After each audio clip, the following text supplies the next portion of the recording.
One of the greatest coaches, if not the greatest coaches by many people's summation ever. And James Jones, he isn't even a head coach this season. What you make of Bill Belichick not being hired? You know, I think this is a young man's game, and I think it's an energy game, right? Even when you look at Harbaugh, who just went to the Chargers, you look at him, a lot of energy.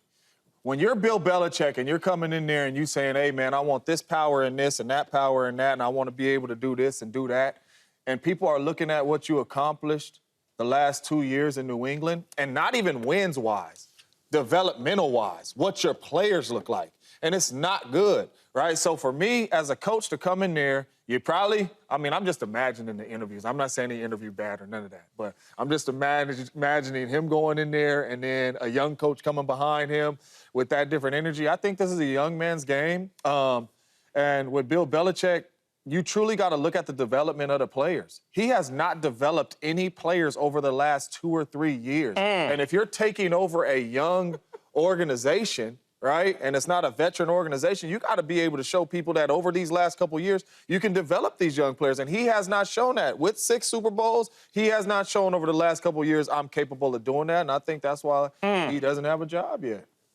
He's aged out of the NFL, but not because of his literal age. He hasn't updated his software. We can't airdrop him. He got the old phone. Passed him by. You know, he doesn't want to update how he does things. What you mean? Possibly. Like he's still on MySpace, you saying? Yeah. Like he don't know about Twitter, X, he don't know about Instagram. X, yeah. He can't figure out Snapchat. It's not about the technology though. It's about the way the game is played. It's about how players are coming into the game. It's how players respond to coaches. It's how players are coached at a younger level going into it. I'm an old school person. You and me both. You know, I don't like to be yelled at, but I've been through, you know, some versions of stuff that I'm like, yeah, 20-year-old ain't doing that. They're not doing that. And it's probably wiser that we don't do things that way.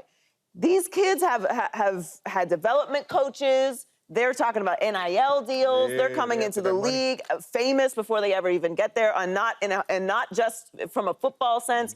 There's a way you have to talk to people. It's just a completely different world, and part of that does lead to development. And if you don't have the resume as of late to show that you can develop young players, and he's coming off of a horrible season. It's not like he's about to take a year off and everyone's chasing after him.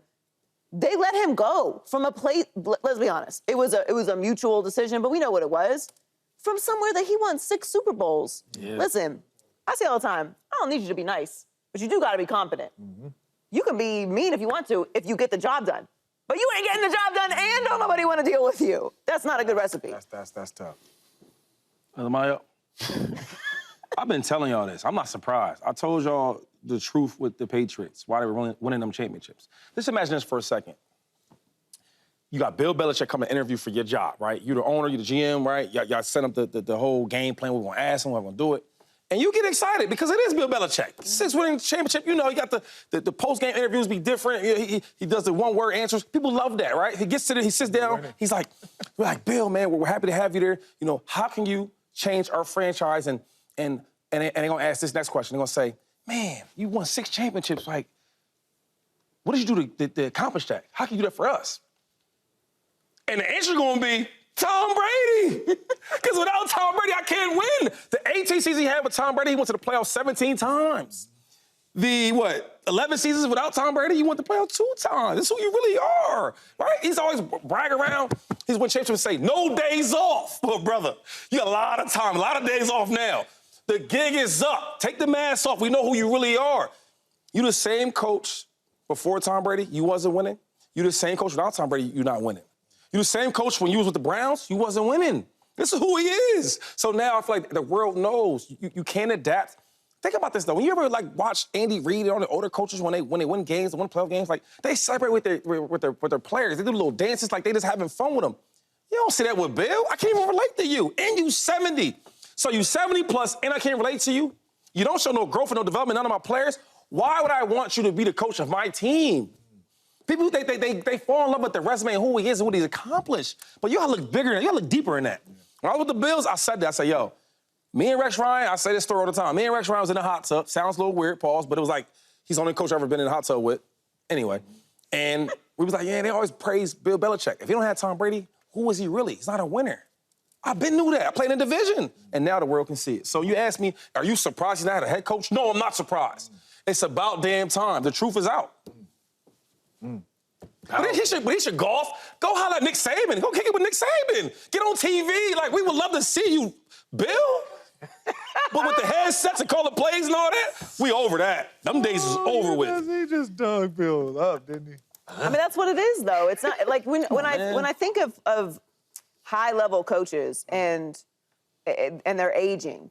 What is it that you're changing about what you do? You got to change. You got to adapt, or you got to know when to walk away. If you don't want to change, that's cool too. But you have to know when to walk away. You can't have it both ways. The one thing in life that is inevitable is change. You can't control it. You can't stop it. You can complain about it. You can become grumpy about it. But the whole rest of the world gonna pass you by. Enjoy your hole that you're staying in. We're gonna be over here doing things completely different. And if you want to stay in it and you want to win, then you have to do that. It doesn't mean that you need to change everything about who you are. But philosophically speaking, and literally the way the game is played has changed. And to your point about Tom Brady, that can't be. He's not coming back.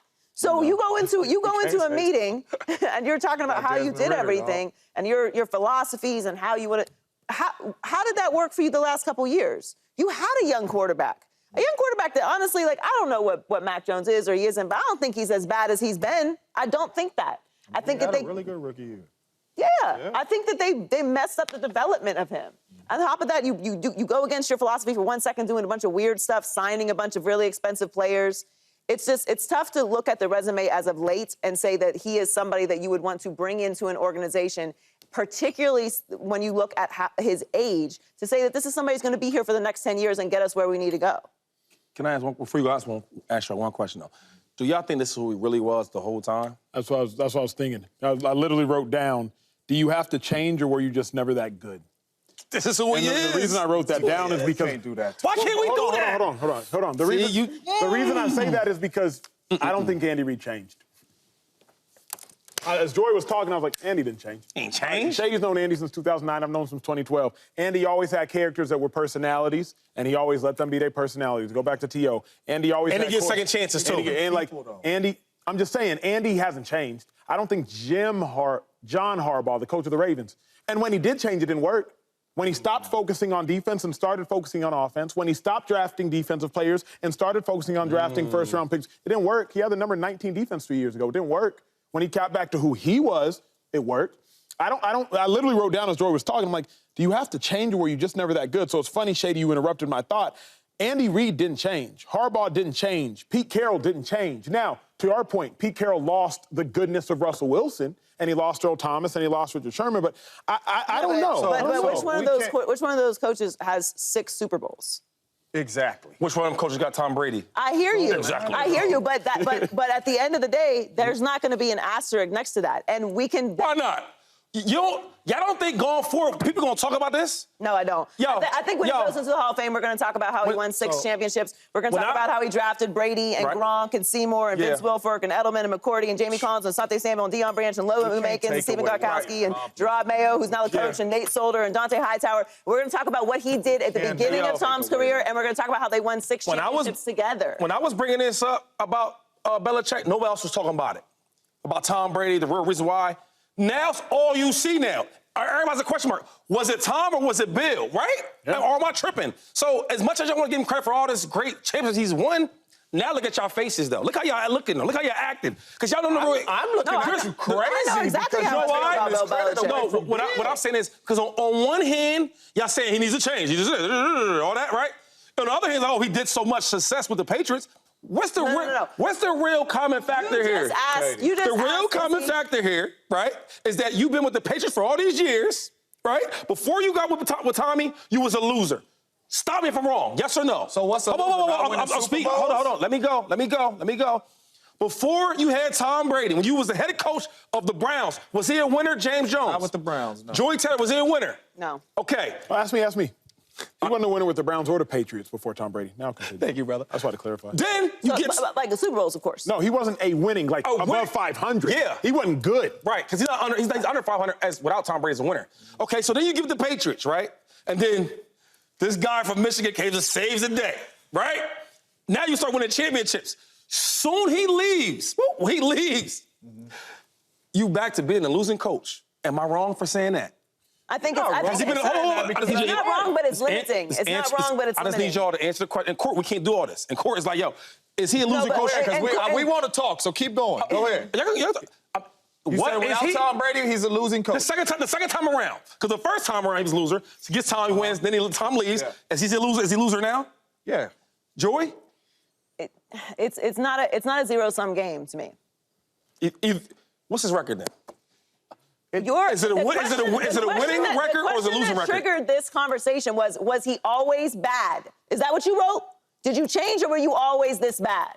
Is he has a winning or a losing record without Tom Brady before and then after he had Tom? Losing. No one is saying that most of the credit doesn't go to Tom Brady. Not most.